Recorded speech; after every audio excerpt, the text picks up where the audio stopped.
할렐루야, 우리는 능력이 이기는 사람들입니다. 한 번 더 인사합시다. 당신은 무엇보다 아름답습니다.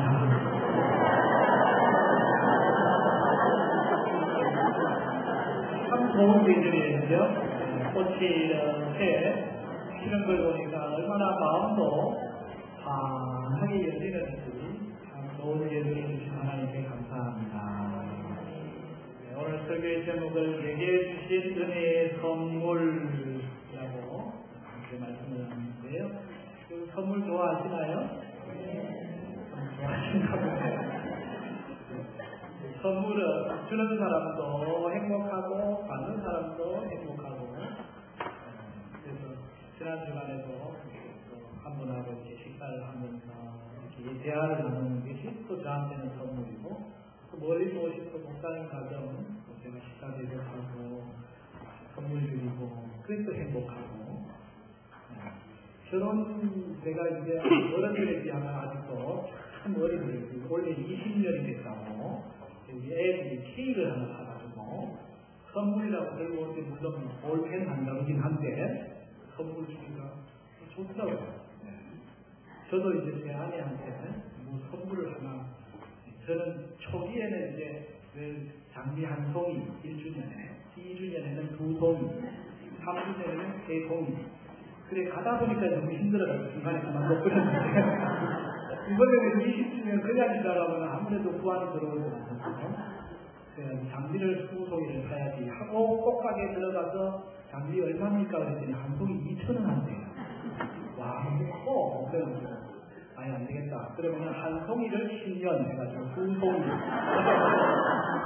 여기다가 이제 프레이지어 꽃을 조금 더 섞어가지고 그래가지고 이제 선물을 했어요. 그랬더니 좋아하더라고요. 그러면 다른 말이 가끔 하세요. 선물을 주고 받으면 참 기분 좋은 일입니다. 어떤 어머니한테 우리 자녀를 어떻게 키우고 싶습니까? 그랬더니 우리 아들은 선물 같은 사람이 됐으면 좋겠습니다. 그래 얘기하더라고요. 선물 같은 사람이 뭡니까? 선물은 받는 사람을 기쁘게 하잖아요. 그런데 주는 사람도 행복한 거거든요. 그러니 우리 아들이 받는 사람에게, 다른 사람에게 행복을, 기쁨을 나눠주면서 동시에 자기도 기쁘고 행복하면 얼마나 좋겠어요. 선물 같은 사람이 되면 좋겠다. 하나님도 우리에게 선물을 많이 주시는 분입니다. 그 선물이라고 하는 단어를 교회 안으로 가져오면 우리가 흔히 쓰는 단어가 은혜라는 거예요. 이 은혜라는 단어를 교회 바깥으로 가져가면 사람들이 쉽게 이해하기가 선물이라는 말이나 은혜라는 말이나 사실 따지고 보면 같은 말이에요. 그죠? 참 받을 자격이 없는데 우리에게 주어지는가, 그게 선물이고 그게 은혜잖아요. 사도 바울은 여기 은혜, 선물 이런 많이 말씀하고 있어요. 은혜의 사람으로 은혜를 잘 생각하고, 그래서 그 은혜 속에 늘 살아가고 있는 그런 사람이에요. 우리는 은혜 주십시오 하고 우리 기도할 때 많거든요. 하나님 은혜를 사모합니다. 은혜를 주십시오. 근데 정작 받은 은혜 가운데서 우리가 살지 못할 때가 많아요.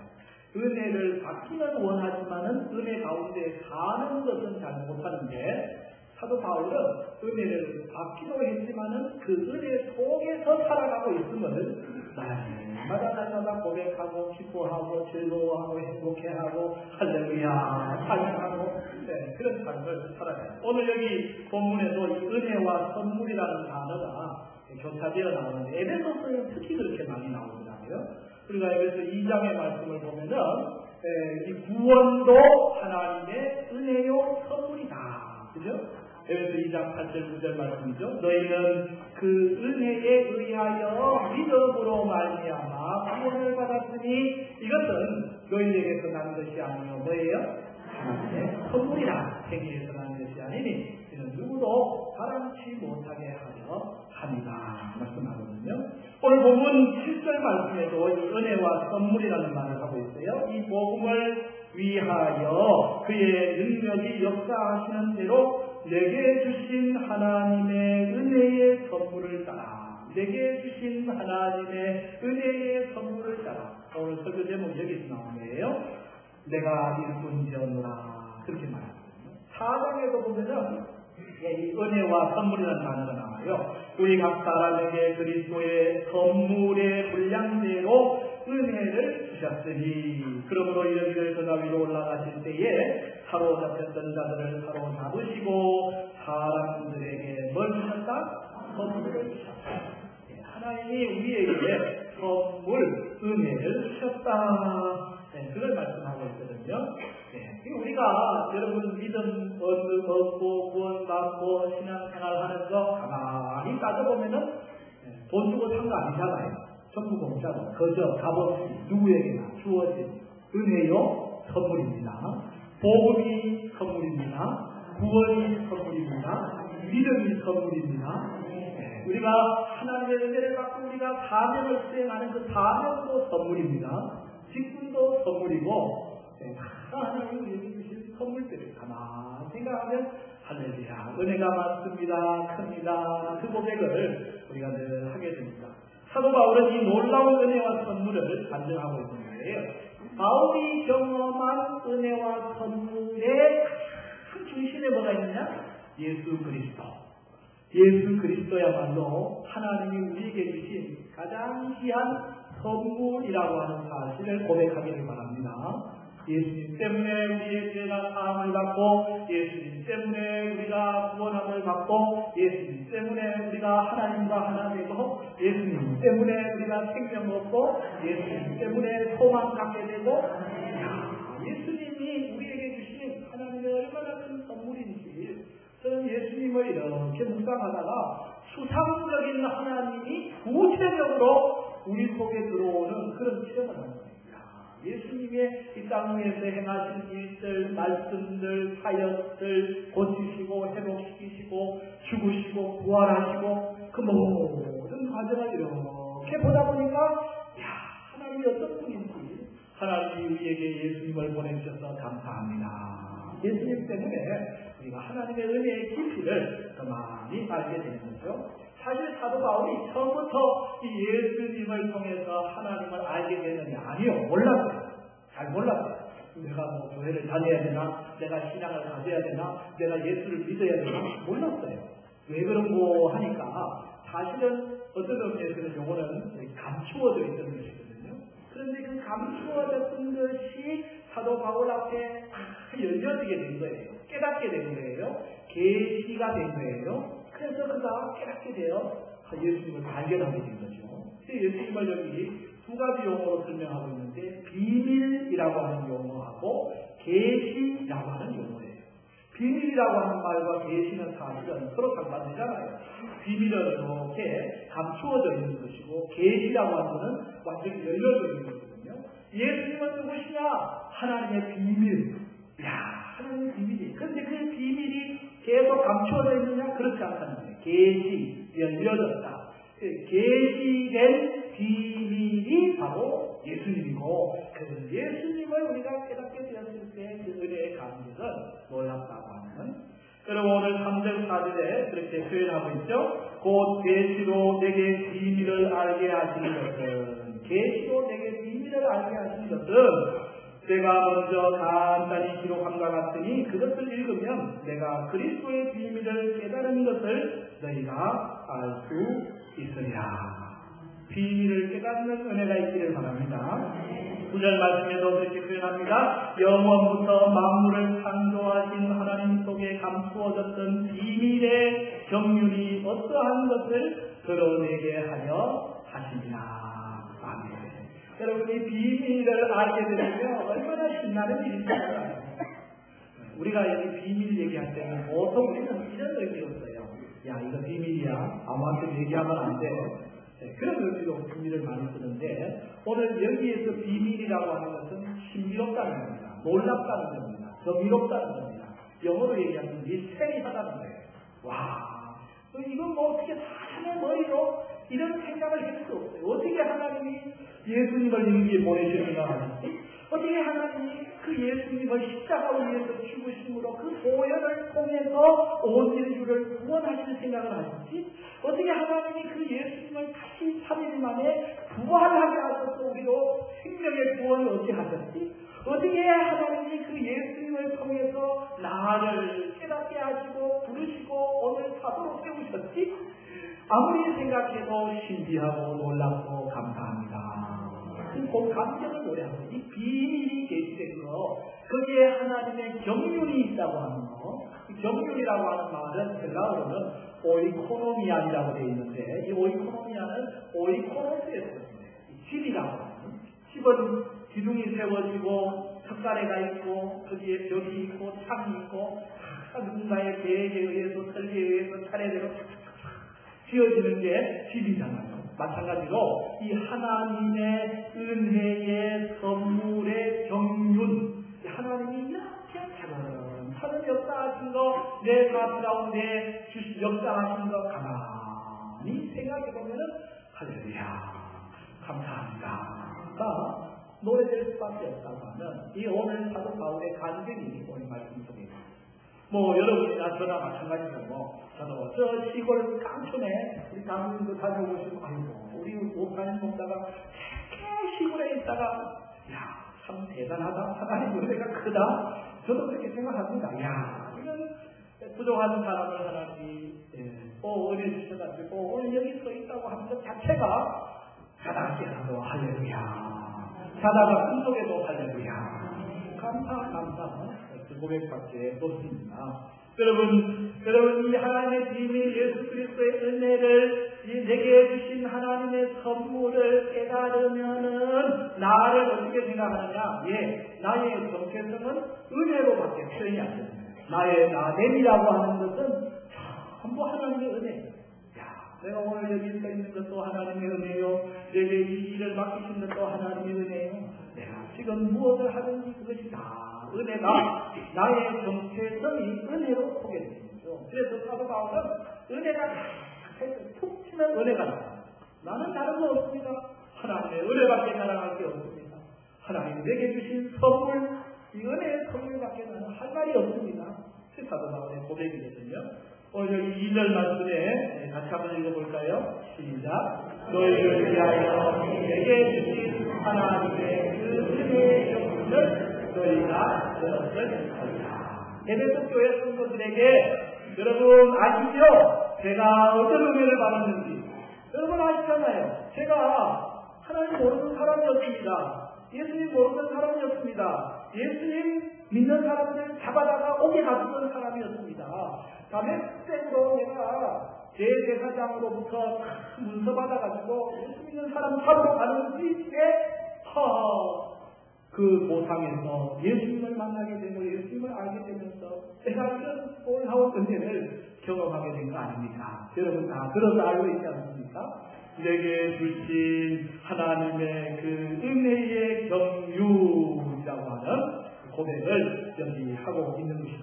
7절 말씀에도 내게 주신 하나님의 은혜의 선물이라고 표현하고 있고 8절에도 내게 이 은혜를 주신 것은 누구 다른 사람에게 주신 은혜를 얘기하는 게 아니에요. 나에게 주신 은혜, 나에게 주신 은혜. 여러분에게 주신 은혜를 여러분이 누군가에게도 간증할 수 있기를 바랍니다. 내게 주신 은혜를 자꾸 설명하면서 나의 나됨이 하나님의 선물이구나, 은혜구나 그렇게 생각하면 할수록 우리 입술에는 노래가 나오는 거죠. 하나님의 은혜로 있을 때 없는 나 왜 구속하여 주는지 난 알 수 없도다. 참 쓸데없는 이 부족한 나를 하나님이 이렇게 구원하여 주시고 하늘 소망 갖고 믿음의 삶을 살게 하시고 하늘 주시고 감사하다. 이 사도 바울은 이 은혜 앞에만 서면은 내가 나가는 거예요. 왜? 하나님의 은혜가 너무 크니까. 그렇잖아요. 큰 사람 앞에 서면은 내가 작다는 게 느껴지잖아요. 그죠? 작은 사람 앞에 서면 내가 작은 걸 잘 모르는데 큰 사람 앞에 서면은 아이고 내가 키가 작네 하고 느껴지는 것처럼 하나님의 은혜가 크면 클수록 은혜 앞에서 나는 참 보잘것없고 나는 참 작은 자다. 오늘 여기 사도 바울의 고백을 우리의 고백을 한번 같이 하면 좋겠어요. 8절에 있는 고백 시작. 모든 성도 중에 지극히 작은 자보다 더 작은 자에게 이 은혜를 주신 것은 할렐루야. 사도 바울의 고백입니다. 모든 성도 중에서 지극히 작은 자보다 더 작은 나. 여러분도 그렇게 생각하십니까? 지극히 작은 자보다 더 작은 나. 이건 누가 고백할 수 있느냐? 하나님의 은혜를 깨달은 자만이 이 고백을 할 수 있습니다. 하나님의 은혜가 얼마나 큰 것인가를 느끼는 사람들은 이 고백을 하는 거예요. 그걸 못 느끼면요, 내가 대단한 줄 알아요. 내가 참 잘난 줄 알아요. 그러나 하나님의 은혜가 얼마나 큰가, 그 하나님의 은혜 앞에 서면은 나는 참 작으나 보잘것없고 지극히 작은 자보다 더 작은 나라는 고백을 하게 됩니다. 예를 들어서 미국의 그랜드 캐년 같은 어마어마한 그 강광의 그 자연 앞에 서면요, 우리 인간이라고 하는 게 다 보잘것없는 그 자연 앞에서 우리는 감사한 사람들이 연발하다가 많은 것입니다. 우리의 연약함, 우리의 작은 것을 보게 되는 겁니다. 사도 바울은 은혜 앞에서 지극히 작은 자보다 더 작은 나라고 고백해요. 베드로도 예수님을 처음 만나가지고 그물 오른쪽으로 던지고 고기를 많이 잡고 깜짝 놀라가지고 예수님을 보니까 주님이시거든. 주님, 나를 떠나서서 나는 죄인이었소이다. 그 고백이 왜 나옵니까? 평소에는 자기가 죄인인 줄 몰랐어. 그런데 주님 앞에 서니까 내가 깨달았게 되었다는 거 아니겠어요? 은혜를 알면은 나는 참 연약하고도 하고 그 은혜가 얼마나 귀한지 깨닫겠군요. 은혜를 모르면은 매운망대하죠. 은혜를 모르면은 악당이 되고, 요즘 인기 드라마 중에 태양의 부예라고 웃으시는 분을 보신 분들이에요. 하도 유명하다길래 봤더니 거기 아주 막 송송 커플이라고 해가지고 송중기, 송혜교 막 이제 나와가지고 하더라고요. 근데 이 참 대위 유시진인가요? 이 역을 맡은 이 대척점에 서 있는 악당이 있어요. 그 외국 사람 아부스라고. 이 아부스가요, 사실은 이 유시진 대위하고 한 팀을 이뤘던 특전 대원이었거든요. 이 사람이 오지에 잡혀있을 때 생명을 구하는 일을 했었는데 어느 날부터 이 사람 마음이 바뀌어가지고 돈에 눈이 멀어가지고 다이아몬드에 눈이 멀어가지고 거기에 빠지다 보니까 이 자기를 생명을 살려준 유시진 대위하고 대척점에 서서 계속 그러다가 결국은 얼마 전에 보니까 다이아몬드 돈 이렇게 잡다가 그냥 사라져 버리더라고요. 악당은 결국 배은망대한 사람들은 사라져서 죽버리고 마는데 내게 주신 은혜를 소중하게 여기는 것, 그것이 우리의 믿음이고 우리의 삶이 되어야 될 줄로 믿습니다. 지난 주간에 저희 딸이 이제 제가 이제 부활주일 다음 날 결혼식을 했거든요. 월요일 날 결혼식 잘 안 하는데 월요일 날 부활주일 다음 날, 제 결혼 기념일은 항상 부활주일 다음 날이에요.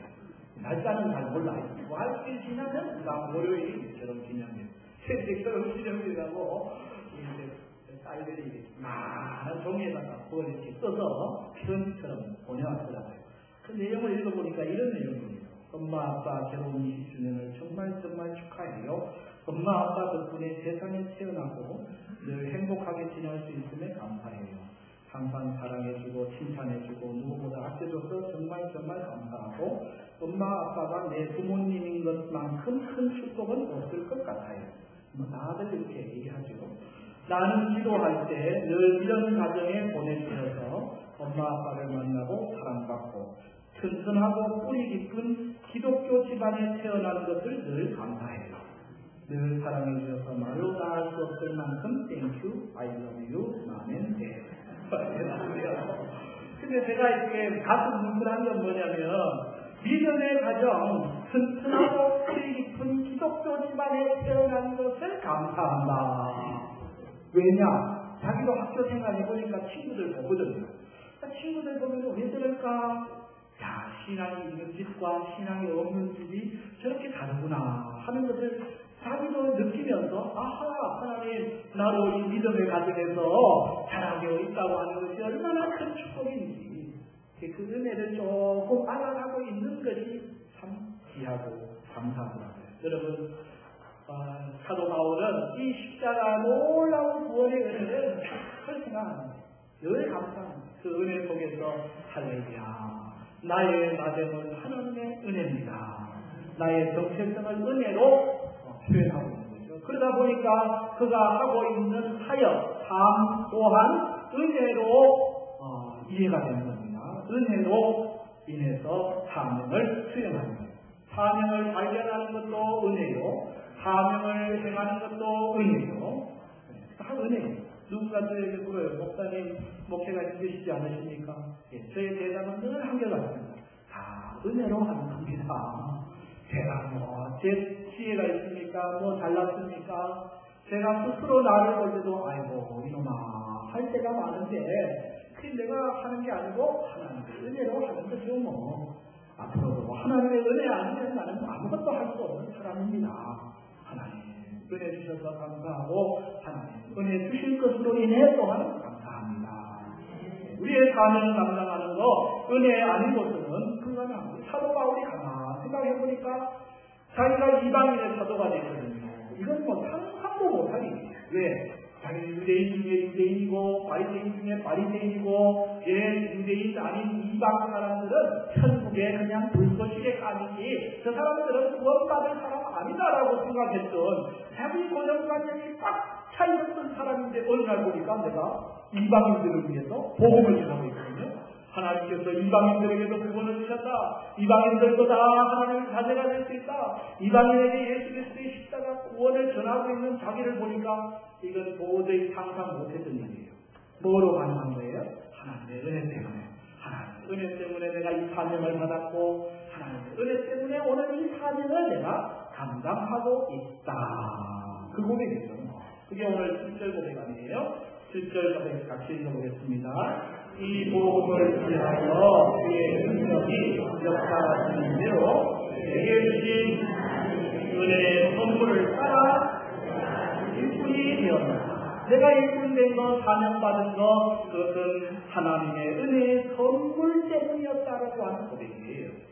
8절 이하도 모든 성도 중에 지극히 작은 자보다 더 작은 나에게 이 은혜를 주신 것, 하나님 내게 은혜를 주신 것은 측량할 수 없는 그리스도의 풍성함을 이방인에게 전하게 하시려고 하신 것이다.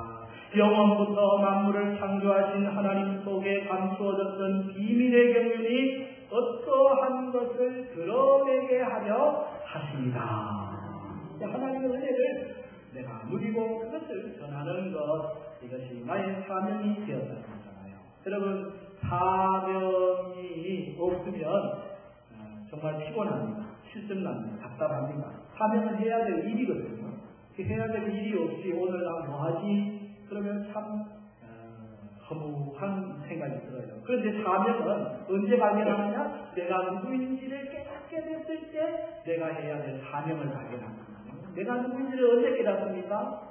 일상生속에서는 잘 몰라요. 아침 먹고 출근하고 일하고 저녁 와서 먹고 씻고 자고 늘 쳇바퀴 도는 그런 일상성 속에서는 내가 누군지 내 사명이 모르지만은 그 순간순간에 하나님의 은혜가 딱 들어오면은 아하, 먹게 하시는 것도 감사하고 일하게 하시는 것도 감사하고 내가 신앙생활 하게 된 것도 감사하고 그러면서 나에게 주신 사명을 발견하고 일하게 되는 거거든요.